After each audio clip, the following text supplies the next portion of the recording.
Welcome to the Jack Hopkins Show podcast, where stories about the power of focus and resilience are revealed by the people who live those stories.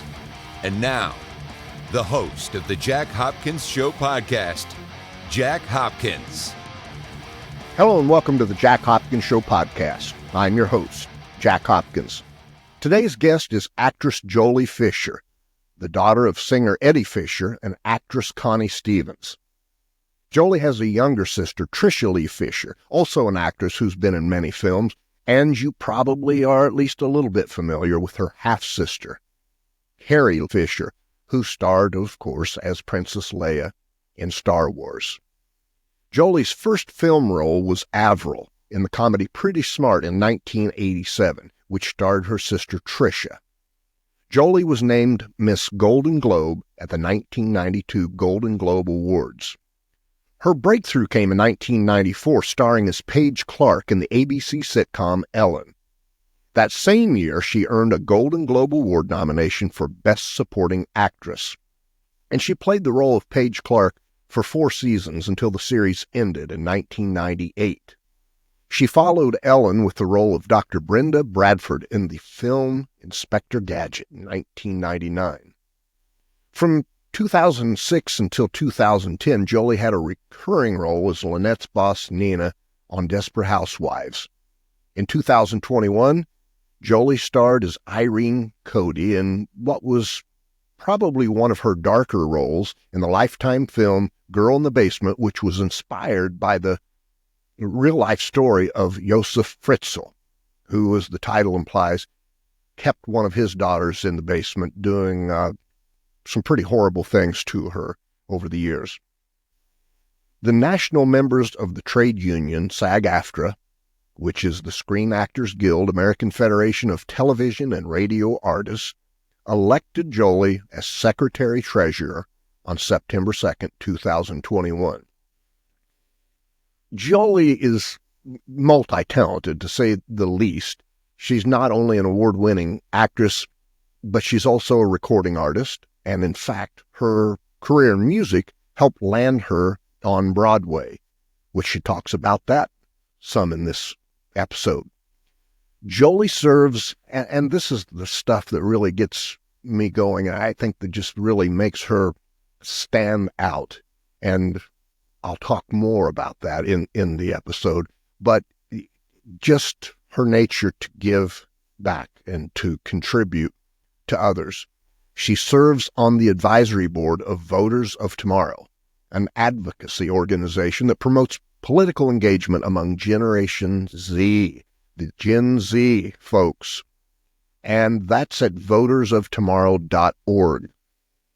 In 2008, she became an artist ambassador for Save the Children, and she traveled to Mozambique to visit with children who are part of the child sponsorship programs, and that's at savethechildren.org. Very worthy organization. So as you watch and or listen to this episode with the smart, beautiful, witty, and just good human being, Jolie Fisher, you will see right away the passion that she has for other people. And, you know, that's just something rare in this world today.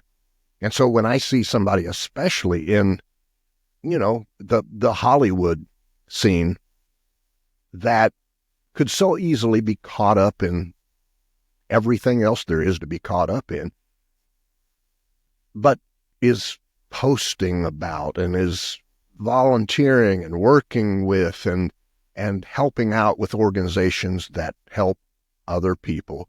Or in the case of Voters of Tomorrow, it's aimed at helping our country. It's aimed at helping save democracy. That just always catches my attention. And that's somebody I want to talk to and find out more about them.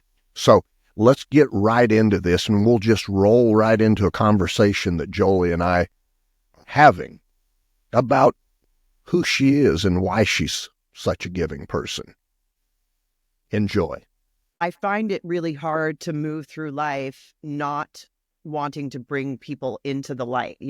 That's why this time period, this maybe decade, it seems so foreign to me because we are in such a state of tearing each other down, Right. and and I'm talking about not just in politics and whatever, but it just seems like as humanity, we don't want to see people.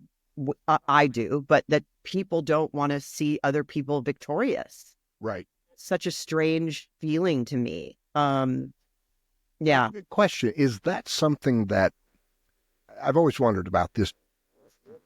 When you look at the rest of America, and I say that looking from LA and the Hollywood life, when you look at the rest of America, is Hollywood dealing with the same dysfunctions at the same time as the rest of society, or is there lag time between? I said that I wrote a book. I was inspired and a fire lit in me to write with the loss of my sister Carrie, and I realized that I had a lot to say, and I say it in a clever way, and I say it I'm a truth teller, and I say this one line, which is sort of a joke. We all have the same problems, just in different square footage. Right. And it's a joke, but it's True. how I feel. Sure. It's not just about square footage. It's about, not just about socioeconomic. It's about like where you are on the planet, like what's around you. There, for the grace of God, go we, that we landed in this exact spot at this exact time. Good, bad, and ugly. Right. But I think where Hollywood is a microcosm of, people like to say Hollyweird and elitist and, the this and I think we're just as, as frightened and as anything as anybody else. Right. So Sure. that we got platformed, and we got a microphone, and, I have a big mouth and I'm going to sing. So sometimes when you see something go by and you go, oh, that lady made me laugh once, what is she talking about? So then I am able to have your ear, and I am able to say, like, we're not okay. Like, Right. And in this roof here alone, with all the tchotchkes that appear behind me, I have family members with mental health challenges. I have, people in my home that have, addiction issues. I have people in, that are struggling with, whether to stay or go. I have, it's interesting that I have, that there's a misconception, that, what kind of bank accounts we all have, and what kind of, how we don't have any struggle being born into this business, or, with a famous last name. It's like, I'm, a woman of a certain age in a business that doesn't allow that. And, it's, the struggle is, it's different in different decades. But I really feel like, as an artist, and like bringing this back around to what you just said, is that, as a Hollywood, which I don't live in Hollywood either, that we want to tell stories and have ourselves reflected on the screen. So when I watch something, I want to feel like I'm watching myself, even if I'm watching a story, a political thriller about a man. I want to see myself. I want to see. So I always feel like in the stuff that I put out, or that I'm developing, that I want other people to watch that and go, she gets me. Yes. You know? Yes. I've always wondered about that, because putting myself in that position, and let's say, you've done 10 movies and you've played all of these wonderful roles, these great characters. I always wondered if at some point in time, actors, actresses think back and go, I put everybody on screen except me. Nobody really found out who I am. I think, sorry, I just thought No, I've got dogs too.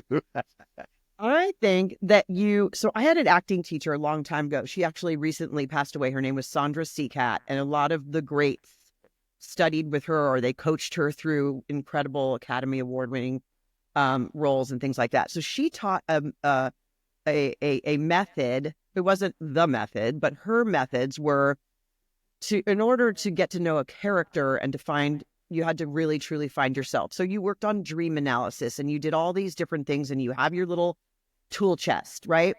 Then you're able to do that with a character. So you're able to look at a character, even if it's nothing like you, and you're able to pull things that are the same familiar feeling, and then infuse the character with all parts of you. Gotcha. So I find, I'm just trying to think of a part, like one of my favorite roles that I've ever done is Sally Bowles in Cabaret on Broadway. And I asked for a dream. I went to sleep and asked for a dream. And I found that the dream that I was given was so much like something that Jolie would dream, but it actually really applied to this character who was, out of control and searching for her identity, and in 1929 in Berlin and whatever, which is so not me. But I found the things how we were alike, and then I think I was really authentically her on stage. Does that make sense? It does. It does. And it's funny that you say that, because one role you played, Irene Cody, I was really curious about how dark you had to go within to be that wife of this guy. Well, it's so funny. I actually had lunch with my friend who directed that yesterday, and we were talking about that because we were looking to do this other project together. And it's very, very hard to find something redeeming about those characters that you say, oh my God, I've got to play this. Right. But that's also the reason to play it, Right. And Judd and I had many, many discussions before making that movie about, that it was inspired. It's not the true story, but it was inspired by a true story, which is even more horrible. Yes. And I was like, how did this mother not know all these years? How do you know? I'm a mother. I have 5 kids. So I know, and I haven't given birth to all of them, but they're my kids, and I know all of them intricately. And how would I not know the truth about one of my children? I feel like I have that sense of it, being their mom and being just a sort of a mother goddess energy. I feel like I would know Sure. that, so I had to try to find the places in the story where she was a redeemable woman. Like I had to find that. And I think that I succeeded in that. It's still such a terrible story. I mean, I thought the film came out great, but it's hard to watch. Yeah. And I'm guessing, just because the story of Josef Fritzl is, if told like it happened, is such a horrible story, I'm guessing had to tone the movie down quite a bit to be able to get it to go on the airwaves, didn't you? We didn't say the name of the movie, Girl in the Basement, but yeah, it was, the story was even more, just horrific and like unfathomable that a father would be like that to their child and sexually, and all of the all of it. And there were more children in real life than we portrayed in the movie. And because it was Lifetime, they, there are certain rules that are in cable television. But also, I thought that Elizabeth really did a great job in how it was shot, and just the tone that she took with it. That and Stephanie was amazing. Just really great performances for a really, really tough story. Yeah, they're really. And Elizabeth, by the way, I love her Instagram feed because she's got the brightest eyes. You scroll through and her eyes just jump out. And if you are not feeling where you think you should be for that day. You see a couple of pictures of her eyes, and you're Oh like, my oh, gosh, I'm I'm better. going to tell her that. That's what the next thing is today. Yeah. So how long does it? Well, let me ask you this: are you someone who, when you're shooting, do you stay in character? Are you a Jim Carrey that doesn't ever step out of character, or Uh, nah? Yeah. My, it may be the reality that I'm able to tap into sort of grief and maybe just plain darkness easily, that I find that if I were to stay there, it would be hard for me to ever come back. yeah. And I don't mean that like, to be, Right. whatever.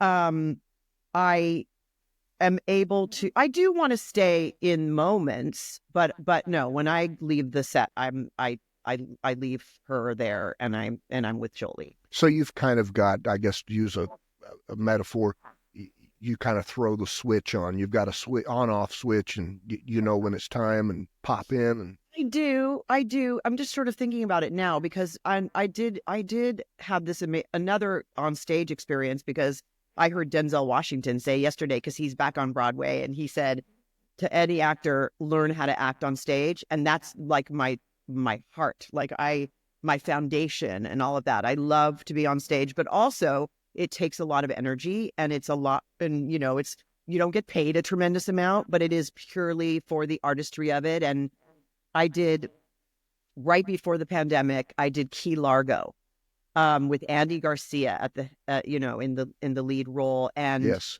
Danny Pino and Tony Plana, just an amazing cast. And it was at the Geffen Theater here in LA, and I got to play the Claire Trevor part, which won her an Oscar in Key sure. Largo. And she was a drunk. And it's just a little gem of a role, and just like literally sort of carried the second act across the finish line, in my humble opinion. Yeah, yeah. And I did sort of have to stay in that, not that I had to stay drunk, because you're really drunk. But so I sort of had to stay in that zone during that time period, because I had to like get the movements down, and I had to, like, there's a certain thing where you don't want to do too much, and you do. So I couldn't go like, do cartwheels after it. Right. I like hung in there. It makes you a shitty mother in those times, because they don't kind of know who they're going to get. And I'm honest with you, it's like, Sure. But yeah, I mean, I guess it's a mixture. It depends on what the part is. Like doing comedy, that's really like a wheelhouse too. It's like, that's just fun. That's just playtime, I was going to say that you used the word that I was going to ask you if that's what it was like, playtime. That just loose and no boundaries, and like nothing's a mistake. It's the same muscle, right? Like my mom used to say, like when singing is like, that's a muscle, like the body is, So when you say it's like riding a bike, it truly is. Like you get back in it, and you're like, oh God, I forgot what this is like. It's so fun. But it's the same muscle to make people cry as it is to make people laugh, right? Sure. And so, not to say I never want to be lazy about it. I always want to be working. I always want to be trying to find new things to bring to life. But yeah, I mean, I did the show. I mean, Ellen and I were like Lucy and Ethel at times in those years, and Brad Garrett, delicious chemistry with Brad Garrett for many years. That was sort of effortless. Like he's a big giant guy, and we sort of stood toe to toe in terms of our comedy, in terms of how filthy we are. Like it was most fun we ever had, Yeah. And somebody recently sent me off of, the internet, a compilation video, which I had never seen. I think it was like a French Canadian person made it. So there was like some French music behind it. And it was just the love story of Eddie and Joy Stark. And it made me well up because it Did was it? like, that's my friend Brad Garrett. But in this thing, I was watching these two people that like fought all the time and they were silly and whatever, but there was love there. Right. When you find that, that's cool. Yeah. You know, that's, I don't have always thought about Hollywood in this way. When you look at the number of affairs that go on, to me, part of that is almost inevitable. And I say that because pretending or not, you're using the same wiring, right?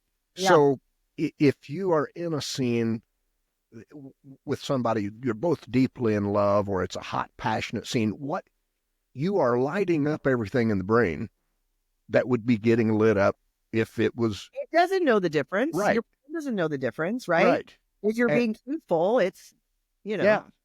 So it would be, for me, when I look at that, I say, that would be a tough one sometimes, and especially if it's somebody that you are naturally attracted to anyway. I think that there's somebody told me this a long time ago. Now I watch it all the time. So if you're watching it, two people that like have like the hots for each other, or, like they have that chemistry, but nothing's ever gone down. That's Right. more interesting to watch than two people that are actually doing it. I'll bet. Yeah. Right. Yeah. I can always tell. I'm like, oh, they're fine. Right. Right. Yeah. If it's actually, yeah. And I don't know if that's because there's still that tension of. You want tension. Right. Right. Yeah. So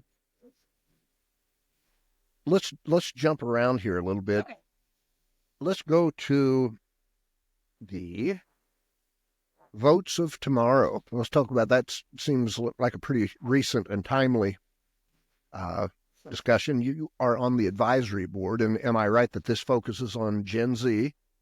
Yes. So I feel like we've been like at it on the the old platform for some time now. Right. And Santiago Meyer was like 19 years old, and he was in our, I guess we can say it now, in our political war room that we had, which was activists, artists, and politicians and doctors, and all of it sort of came down. It's interesting that it sort of like lined up with me running for office in SAG-AFTRA was at the same time around when the pandemic started, and when politics was very spicy, and we all were in this war room together, and it became really important to all of us. And I think we still communicate via this chat, on different platforms. And Santiago he was like a shining star to me. Like he's an immigrant, Right. and he is very smart, very articulate, and coalesced young people. And I thought Gen Z was going to save us. They still may. I don't know what happened this go round, because they got so many millions of more young voters engaged and registered, and whether they showed up or not, I guess remains to be seen. But Right. But he always has something positive to do and say, and became embedded in the actual campaign for Joe, and then transferred over to VP. But they're great. They're great, and they're young, and he was living out here in LA, and none of us ever saw each other because it was the middle of us and the pandy. Right. But since then have spent a lot of time together. We do fundraisers. I'm on the advisory board, and I always wait to hear from him to know, like, what's the real skinny on certain things. And Sure.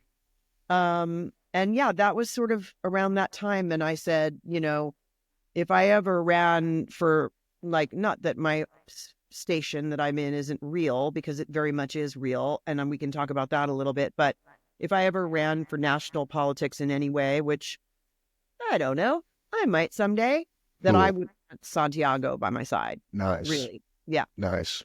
Yeah. What, as far as being on the advisory board and looking at it from different angles, what's the biggest hurdle in getting Gen Z as politically engaged as we need them to be?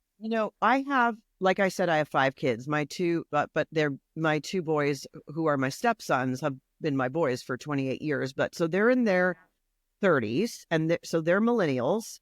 Then I have 2 Gen Zs. I have a 23-year-old and an almost 19-year-old who both of them brilliant. My 2 biological children, they can do anything with their lives that they want. Super smart, loyal, kind, goodness. They are Gen Z. And then my youngest is called Alpha Generation. She's 16. She is my one adopted child. She is in that age where she's never known from leading with the top of her head. Yeah. So everybody in that generation is the screen generation. So I find they don't look you in the eye. I love her as dearly as I love my other children. Right. Right. But I have 3, then my husband's a boomer. I'm Gen X. Like we all have this, this span here. Yeah. And none of us are the same sign. Right. But I do find that Gen Z showed up. I do think they did. But the reason why I'm getting at this is that some of the younger ones, because my youngest daughter wasn't able to vote, and my middle daughter True was her first time voting, and she worked on the campaign, and she was heartbroken because she worked with grassroots and she worked with Santiago with Voters of Tomorrow and Eric Swalwell, and she was very involved. And so she had a full meltdown because she thought that they were going to bring us to the end, and was, really broke down about it and found that it was the boys in around her age, and it's specifically in places that are, blue from the outside. Right. That she found that, where I live specifically, the Jewish kids that said their vote for Trump was a vote for Israel. Mm. And so there's this big, and there's the bros, that are emboldened and emblazoned by 45, 47 in a way that we didn't guess they would be. Yeah.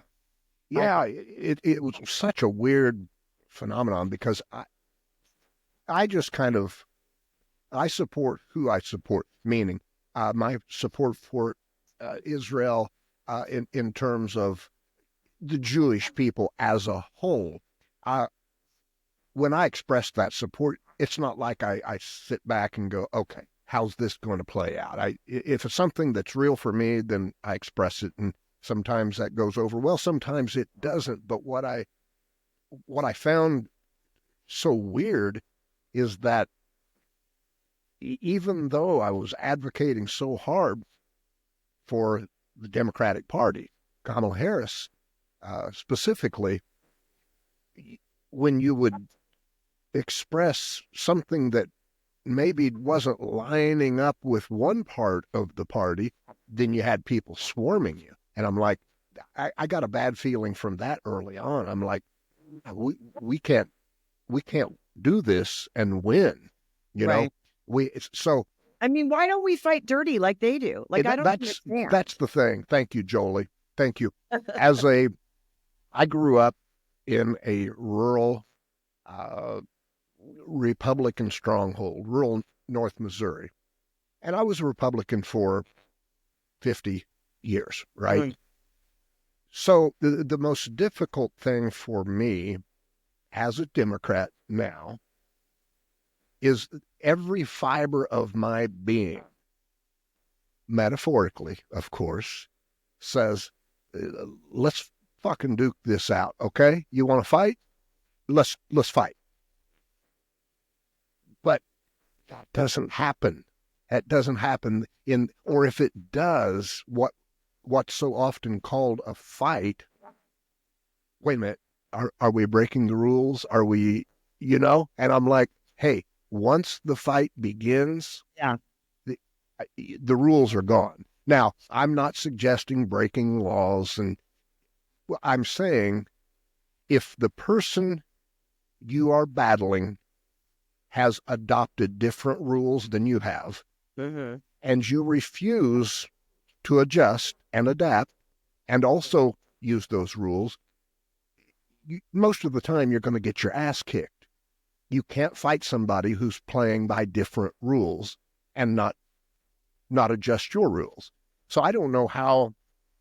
I have a friend who, it doesn't matter who it is, another actress friend of mine who son just started very prestigious Ivy League college. The roommate is, and there's no, if they're rounding people up, they're going to know who we are right away. Right. I'm saying it's like, Right.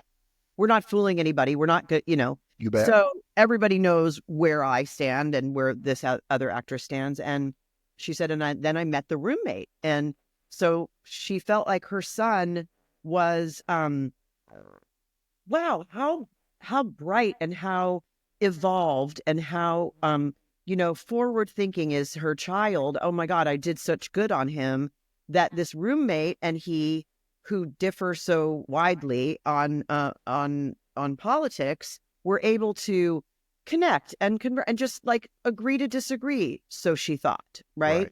So then, and she thought, well, you know what? Kudos to them that they're, able to live in the same room and feel the way so differently about the world as that they do, because they're smart kids. Sure.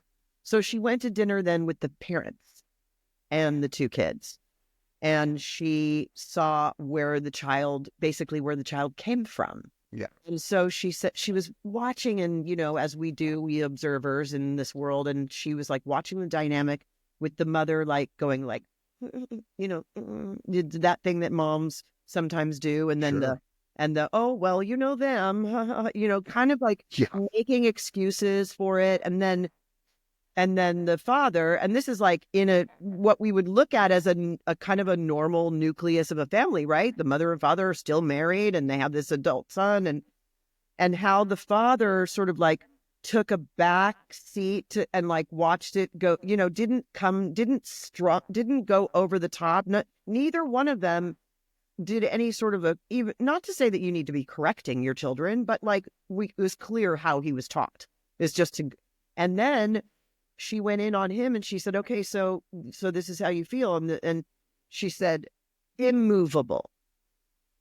Facts were all over the place. Like, you can't argue with that.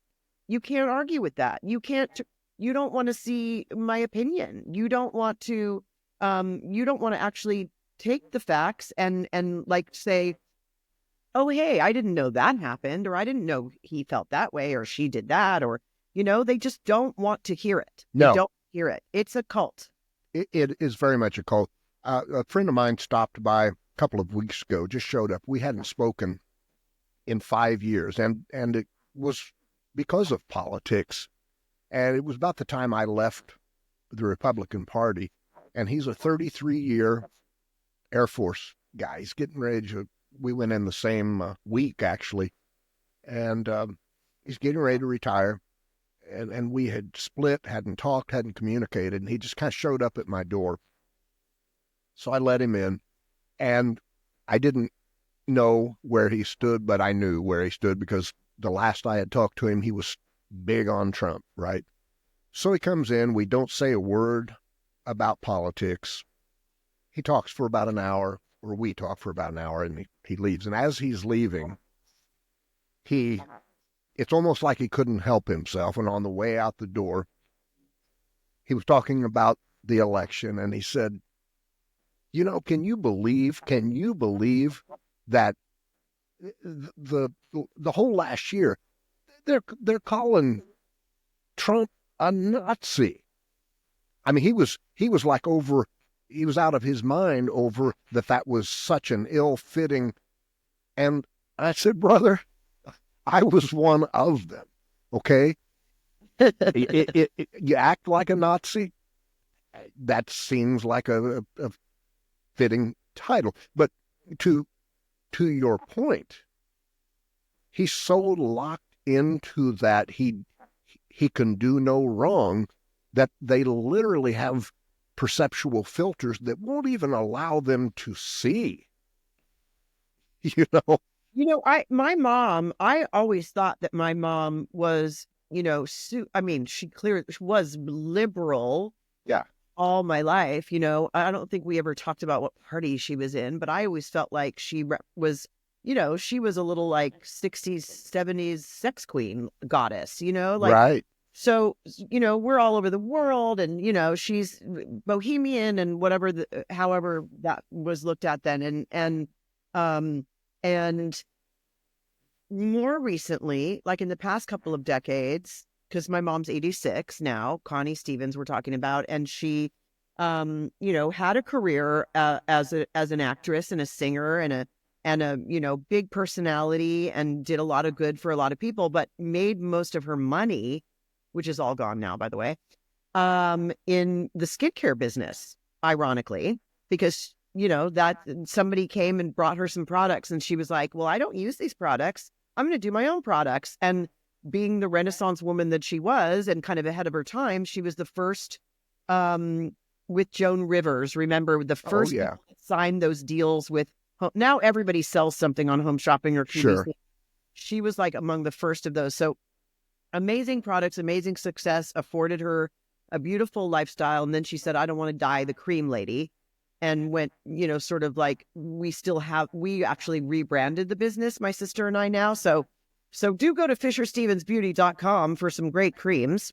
But she then made a movie at 70 years old and that she had written and directed the movie and did a bunch of things that were her passion and all of that. And so I think that she considered herself the 1% or the 2%. She had made lots of money. She had a lot of real estate. Read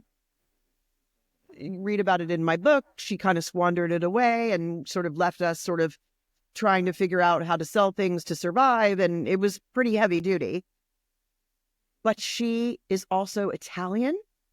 And she never let us forget it. Yes. I was like, we're Italian. And I'm like, what does that mean? Besides make good sauce. But she's also Catholic and super Catholic. And I think that if you're raised like that, where you have nothing and you suddenly have a lot of money and a lot of means, and you have a Catholic upbringing and Italian, as she got closer to her own mortality, she became more so like that and considered herself a Republican suddenly. And I was like, I don't understand which part of that you're like. You want to keep your money, or is it that you're closer to God and the values, which we all know that's not the values of the Republican Party anymore. Right. It's fake Christian values.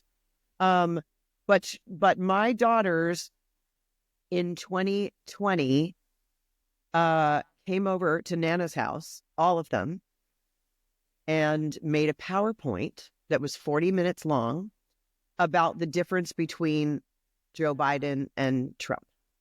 And my mom voted Democrat. How cool. For her granddaughters. How so cool. This time around, I said, oh, you want me to bring you your ballot? And she said, yeah. And I said, who are you going to vote for? And she said, it's none of your business. And I was like, hold on a second. So then my sister came over and we went through and we told her that she's very big into the military, right? My mom's like veterans. She said she fought herself in 4 wars, meaning she went with Bob Hope and entertained. Yeah. But she, I said, Mom, do you want to hear what the generals have to say about him? And that sort of perked up her, and she said, it did. She said, I feel like I don't know. She's in a assisted living and she's bedridden and she watches a lot of news and sometimes it's Fox. And she said, I don't know that I feel like I am enough in the middle that I know enough about everything that's going on that I'm going to sit this one out. And I said, I respect that for you because I don't want you to vote for someone you don't want to vote for. But I also I want you to know that your time here is limited, but you have 8 grandchildren. So Yeah. Yeah. it's wild. It's wild how you can switch it up, I think. It But is. yeah, So it really surprised me when I left the Republican Party. Of course, on the Republican side, you had the how can you leave this party and go to that party? But on the Democratic Party side, it was like, wow, that's so cool. How did you do that? And I've probably written all kinds of explanations about how, but I yeah, think that the truth is, it's just my personality. Look, when I see that something has become BS and it's violating every value that I thought it used to somewhat uh, align with, it's just not a big deal for me. I'm done with it. And I don't care what anybody thinks about it. I mean, so there wasn't any real deep philosophical thing other than just realizing, hey, this is not the party of my grandparents. yeah. This is not the party of my parents. And it's funny that you talked about your mom saying she fought in 4 wars. Just yesterday, when I was kind of looking at some stuff for today, I watched a clip of Bob Hope USO tour with your mother, and I will tell you, as a Dress, the one in the little red dress. yes, yes. I tell you, in the 70s, as a 13, 14-year-old boy, there were 3 hot women for me. They were Raquel Welch, Connie Stevens, and Anne Margaret. Those were the 3. And That's a good triumvirate. that's a good pick. And fortunately, all 3 of them in the 70s were on the TV screen quite often. So And all still around. yeah, You picked 3 that had longevity. I love that. yeah. So you said your mother's 86. Health good for an 86-year-old? We had some scares. I talk about 2016 as my year of living dangerously. It started off with my mom having a stroke the night of the Golden Globes in January. And so I was like, white knuckling from my house in the valley way out into the Cedar Sinai, which is, and is tonight she gonna survive? And she did. And she ended up living with me for a little bit of time. And then we sold, big houses and got her a beautiful little house, and she was doing okay. And, just things start to fail a little bit here and there. She's still hanging in there. Of course, the election of 45, and then my sister Carrie and her mother, Debbie Reynolds, dying that same year. So it was like, it was it was treacherous. The world was off its axis, but my mom is now being cared for round the clock. She's not super far away from me. I go see her all the time. She lights up. She knows who I am. She makes a joke. She tells an old story now and again. And we all sort of gather around her for Thanksgiving. We all had dinner over there, like 30 of us, and I cook a mean turkey, I'll tell you that. But yeah, it's hard because it's not, it's almost when nobody prepares you for your parents aging and dying. No. It's something that we don't, this will be the second time I'm saying it. If I were to run for office, and you should, I do have, the mental health is really like my jam and is important to me because I've had to navigate the, not only doctors and providers and facilities and case managers and insurance and all the things for mental health. And it's something that if you don't have any means, you don't have access to. And that is plain and simple. There should be a place where you can go and talk. And I'm trying to develop an app where you can, and there are some where you can talk to a psychotherapist, but something that if one of my daughters who didn't have access to that, and the pandemic did a number on her. I mean, it really, I'll really bet it did. And it did a number on all. I was trying to decide like who had it worse. Well, the worst people were who died, but then the old people that you couldn't touch or hug or you had to bubble wrap them, and then there were people that were like trying to reinvent themselves in a career or were going through a divorce, or then suddenly you had the millennials were okay because they're weird anyway, and then school age children, and then people that were having babies. Like what you're actually like, Yeah, you know. real weird. But mental health always has been my jam, and I'm on the board of a couple of organizations, including the Fisher Foundation, which is mine, and the Thalians, which is geriatrics to pediatrics, mental health, veterans, everybody, elder care, and the care of our seniors, and the fact that here's a good segue. Right around the same time, I wasn't involved in union politics. And I mean, from afar, I was. My mom was the secretary treasurer of SAG in the early 2000s. And I was on the national board and I was having babies and nursing. And I was like, I can't do this, Mom. It's all you. I called her one day and she was in her white convertible Corvette driving around. I could hear the wind blowing. And I was like, where are you going? And she goes, I'm going to SAG. And I said, eventually we all are, Mom. So I took up the mantle and was elected in the same job at SAG-AFTRA, now merged union.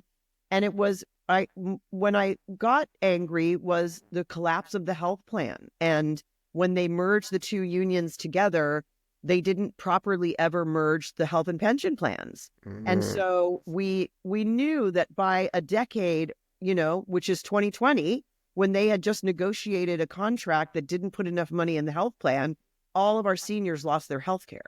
And they were like, well, they have Medicare. It's fine. It's like, no, it's not. Yeah. My mother is 70 years in this business, putting money into her pension and into her health plan so that she could be taken care of for life. I'm sorry.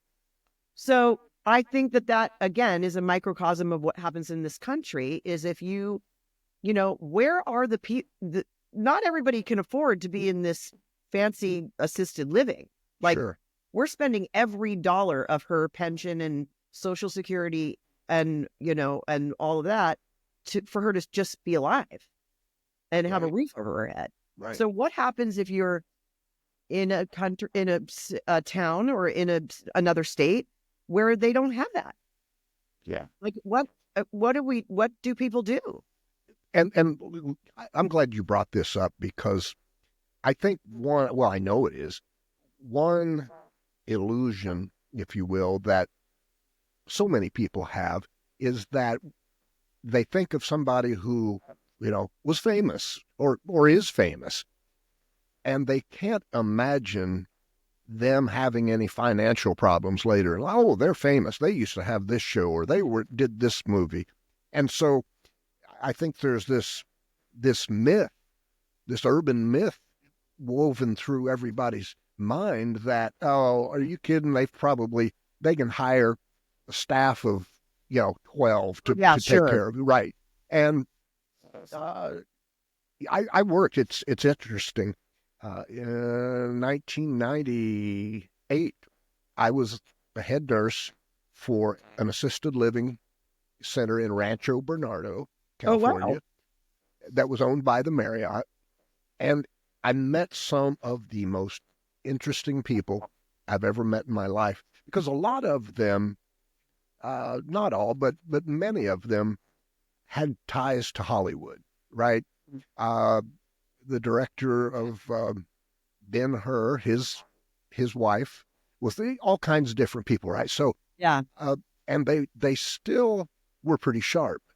So all day long, I couldn't wait to go to work because it was just like a living history. I'd sit with these people, and of course they ate that up because, nobody really listens to them. Sure, right. So yeah, I think people get an image of the Connie Stevens that was all over television, all over the movie screen, singing, and then when they hear, oh gosh, they're worried about their health care, and it's like they don't get it. And it's like, look, there were several icons of our business. Ed Asner, God rest his soul, he was my union mentor and a friend. He led a lawsuit and won. It was his lawsuit until he passed. And there were multiple plaintiffs, obviously, but it was icons of this business that you would never guess that they didn't make their health care. But it, the requirements changed and all of that. We are trying to fix it. I'm working with, with Fran Drescher, our president, and myself, and committee after committee after committee. I'm telling you, it is a full-time, non-paying, often soul-crushing job. I'll bet. But I feel like I have 171,000 children. Everybody has an issue, and and I once said, slip into my DMs, and suddenly people are taking advantage of it. Flooded, yeah, right. It's wild. It's a wild, like, very short blip of time that we're here. It is. And I think, what do we do with that one wild, wonderful life, or whatever that saying is? That indeed. It's just the stuff that's been drudged up by and it's not just Donald Trump. It's not just him. It feels like when I was going to say, if I was running, I keep saying I'm going to run for something, but it's like, as somebody said to me, oh, well, all the skeletons in your closet. I'm like, you can't have more skeletons than the guy who's the president. You can't have more I don't have that many skeletons. Right. I am a woman though, so my skeletons might be spicy. Right. Yeah. That's, you bring up a great point. If there's anything that he's done that might have a silver lining, it's that there are some legitimately good people who maybe have got a skeleton or two in their closet, but that now the climate has shifted enough that maybe those good people who 10 years ago would never have thought about running for office because, oh my God, this affair I had back in the 80s,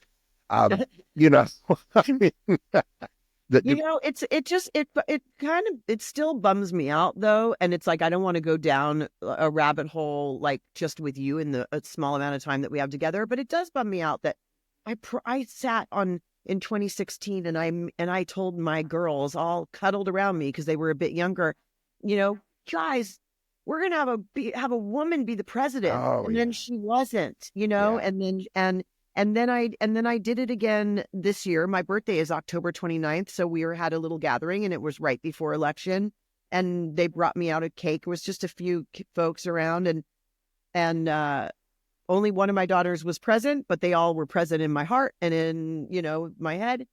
And I said, I made this promise in 2016. I feel like when I blow out the candles and make a wish, I'm wishing that we keep this promise this time. And then we didn't again.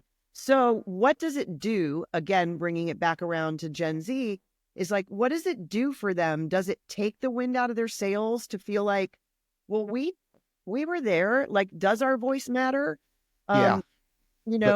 Or does it re-energize them, like this California seat that just got won by 180 something votes, that every vote counts. We saw that happen. It did. I don't know. I think I saw somebody post something that said it's okay to disappear for a while and re-energize and come back. Yeah. I've seen similar. Yeah. And I feel like maybe we all kind of need to do that a little bit. Yeah. I know people that are not watching the news at all. I sort of am trying to stay away from being glued to it, but I do want to stay current on these crazy cabinet picks. Sure. And I've been watching a lot of old laugh-in episodes in place of some of the news that I used to watch. Yeah, well, Goldie Hawn. Till Death is on one of those platforms, and Brad and I are delicious together. You should watch it. Yeah, actually. The Supreme Court scares the shit out of me. Oh, it's terrifying. Yeah.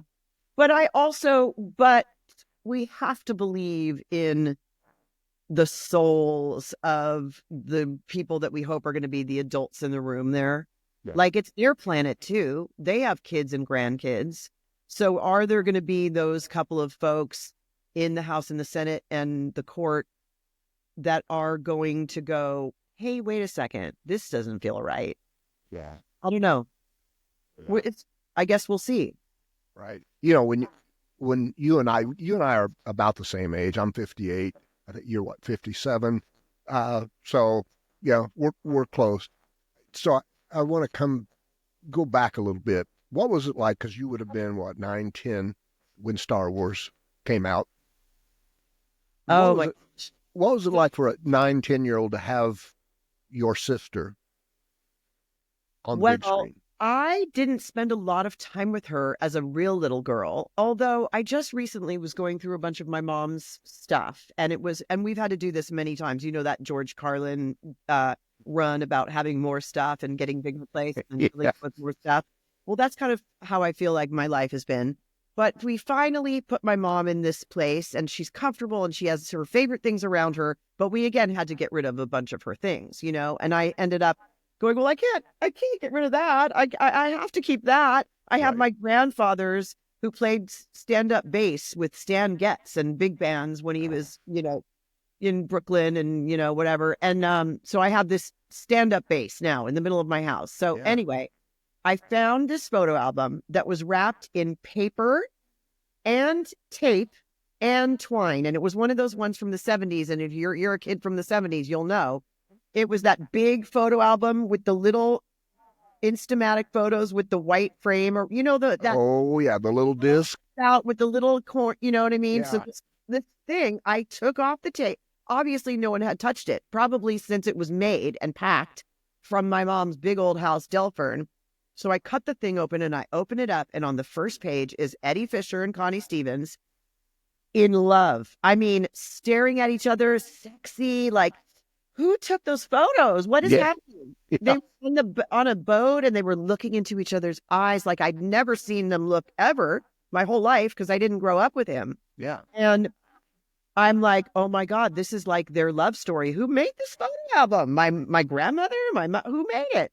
So I turn the page and it's a baby shower and I'm like, ooh, this is me. This is me. And I turn the page and my father is holding me. Oh, and wow. I've never seen that in my life, ever. How cool is that? I had never seen Eddie holding baby Jolie, ever. So I did have a great relationship with him, and that's a whole nother story. But and so my sister's across the yard, and I'm like, oh my God, you have to look at these pictures. So we're looking, and she's like, well, there's not going to be any of me. And I turn one of the big pages, and there's Eddie holding baby Trisha. And Trisha has a different, it's a similar upbringing. Obviously, we're very, very close. We're like Irish twins, but our emotions about it are different, and how we've handled it is different. And, we're different human beings, as alike as we are. So we see now Eddie holding Trisha. And then I turn the page and it's Carrie and Todd and Jolie and Trisha. And I was like, oh my God, I didn't even know these photos existed. I didn't know there was a relationship there from when, my mom's like, oh yeah, Carrie used to rock you and speak French and all that. And I'm like, who knew, Interesting. So cut to 1976 and the movie's coming out and somebody says to me, your sister is in that. And I'm like, my sister? I mean, I knew I had one, but I don't really know her. I haven't seen her since I was a baby, so I don't really have memories of her. Yeah. And I hadn't seen her on screen yet. So I went to the Avco Cinema on Wilshire and Westwood Boulevard, which is now a fancy iPic where you can order food and cocktails and lay down and watch a movie. But it was the old Avco Cinema, and it was like the week it came out. And I'm sitting there in the dark, and here she comes on the screen in that white diaphanous, with the buns and the whole thing. And she's got a voice, like we have the same voice. Like everybody says, oh my God, you guys sound so alike. Yeah. And I was just like, oh my God, maybe I'm part princess, Right. So we invited her over. My mom invited her over, and she came quite a bit. We lived in Malibu in this rental house. again, people didn't know Malibu was like dirty and salty and sandy, and it wasn't rich people yet. Ah. And it was for financial purposes that we leased out our big property and all that. And so she came over and we were like, oh, it's a big sister. Oh my God, so cool. Yay, and she's in the movies. And then we decided to stay in Malibu, and we took a real estate agent and my mom, we went and looked at a couple other houses, and we walked out onto the deck of this Malibu beach house, this little sandy shack. And my mom goes, who's the asshole who has a swimming pool on the beach? And the lady said, Debbie Reynolds. So we bought the house. Oh, wow. And we grew up next door. That is wild. It's a great, great story. That is wild. Well, I saw, I think on your Instagram, there was a picture of Debbie, and I can't remember who else, but you had written Mama Deb or Mama Debbie. So at some point you had that kind of relationship with her? Yeah. I mean, when there would be like storms in Malibu and the waves were crashing and all that, my mom was on the road. We would go to eat popcorn and lay in Debbie's bed. I mean, I think people don't. It's a great story to tell, but the story of it is great. These were like, we weren't Eddie Fisher collateral damage. We had two broads that were like amazing entertainers and better mothers, but also wildly flawed. And these kids that sort of came together that grew into a relationship that was important to all of us. And the loss of Carrie, she tried to keep it together. She really, really did. We see Todd, our half brother, now and again, and we are trying to repair some damage with Carrie's daughter that we don't really know exactly what happened because we were all together and then suddenly we weren't. But we'll all come around. It's like I said, it's a blip. Yeah, it is. I just lost my mother in October. She had a massive stroke. She died on her 80th birthday. Oh, I'm so sorry for your loss. Yeah, and you were talking about how kind of everything changes. It was about a week after, and it's such a weird thing to say, but it was just a weird feeling to have in that moment. I was sitting there and I go, you know what? I don't have a mother anymore. Like there's not a mother in this world anymore that I go, yeah, that's my mom. And that, like you said, they don't prepare you for that kind of stuff. Your mom was always there, right? And then all of a sudden, one day, she's not. And you're like, ooh, wow, I am on my own. Fortunately, I've still got my father, who's 82, spent Thanksgiving together. But yeah, my mom said to me very recently, I miss my daddy. And her dad's been gone a long, long time. So I think it's just something that doesn't ever go away. And like, we have to keep reshaping grief, let it creep in and make it something else today. Make it the reason you go on. Make it the reason that you make somebody else smile. Make it the reason that you go, oh, I haven't seen my dad, I'm going to go see him. Yes. Make it it's going to come in waves, and it comes, that's the human condition, You're right. I found myself on Thanksgiving, looking at my dad when more than probably I ever have. Like when he would be saying something, I was like doing my very best to make eye contact and to just be there with him in a way that before my mom passed, you just get caught up in the way you usually do things. And so before we go, Jolie, because I have a feeling you are going to run for office at some point. I hope so. And first, if you do, I hope we can do another one of these. You come back on if and when you decide to run. Sure. But just off the top of your head, and without regard to even what position or office, what would be a couple of things that, in terms of, this is why if I run, this is why I would run? I mean, I think off the top of my head is that, we need to preserve the planet. We're going in a direction that is shortening the life of this planet. I'm not I'm not an environmental warrior, but I'm like, hey, wait a second. We might need to take a peek at what we're doing, which is also concerning for what's going to happen in 2025. For my children, because like I said to my mom, in voting this time around, you're not really voting for yourself at 86 years old lying in a bed. You're voting for the future of humanity. You're voting for your own children, but also the children. I want this place to be safe for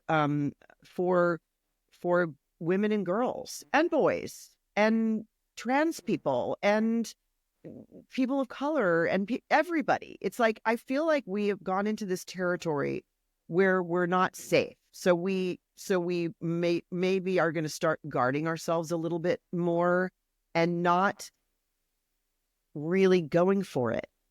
I think that I have to get out of that myself right now. Like, it's going to take me a hot second. I know exactly what you're talking about. But it's like, it's so, don't want to be defeatist or deflated. I don't want to be that, but I kind of feel like that right now. I'm going to, like we said, it's okay to retreat for a minute. You bet. And then come back recharged and re-energized. And I want to make sure that I don't do that. And I model that behavior for my children. And I model that behavior for the people that I represent in my union. And I model that behavior for my girlfriends who are struggling and they're, trying to, at our age, redefine who they are, because we say there are more years behind us than there are in front of us. And joy. I feel like we need to bring joy back. Well, as I said to you in the very beginning of this episode, and I don't know that I got it all on the recording, but I said one of the things that really stood out to me about you've got the cool life stories that we've talked about, of course, the accomplishments, the things that make people like me go, so cool, right? But you are just a good human being, because you can tell by looking at the things you are involved with, you think about other people.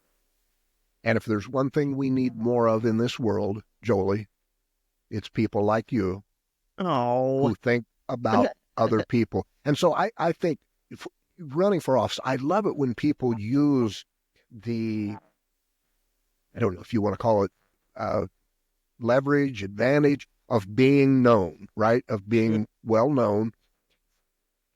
And where you don't have to start on that footing of having people go, well, who's this? Right? They already know who this is. And that's a big thing. And so to use that to get into these offices, these positions where you can do more of what you are so good at doing. And that's thinking about, okay, I'm going to be, it's weird, isn't it? At 2 years, I'm going to be 60 years old. And I'm like, holy crap, where's it go? But, and this is kind of, it's funny to me. My wife is 24 years younger than me, right? So she's 34 years old. You. So I know she's going to have a life after I'm gone, right? It's not going to be, okay, he kicked the bucket, so now give me a year and I'm gone too, right? She'll have another life. I've got 2 daughters. I've got a son. And so when you said, when you're that age or this age, you're not voting so much for you. You're voting. I'm voting for my wife and her next husband. But really, at some point you're like, yeah, I'm voting for them.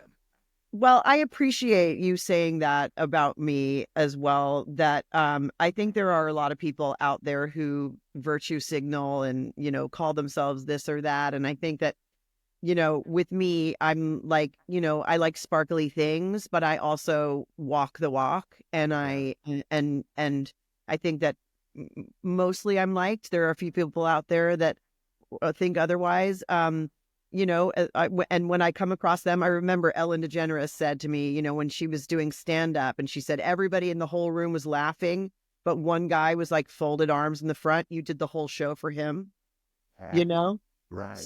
So I'm like, wait a minute, that person doesn't like me. Oh my God. Well, what can I do to change that? Sure. And not everybody's cup of tea. I don't know, whatever. It's like, again, we're here for a minute. And, do what you do, be true to yourself. If your listeners like this, pick up my book on audio, because it's me telling all the stories in my own voice. And it was a really interesting thing to like the actual recording of it was weird, because you're like reading your own words. Yeah. So it wasn't a performance. It was really just telling the stories. And so it's available, Growing Up Fisher on Audible and wherever you buy your books on tape. Very nice. It's a couple of years old now, but it's worth a read if you like the stories that we're talking about today. And the audiobook, again, as you said, is in your voice. Yes. And that's cool, because I like when that happens, because you really feel so connected to, it's not a hired narrator. This is Jolie.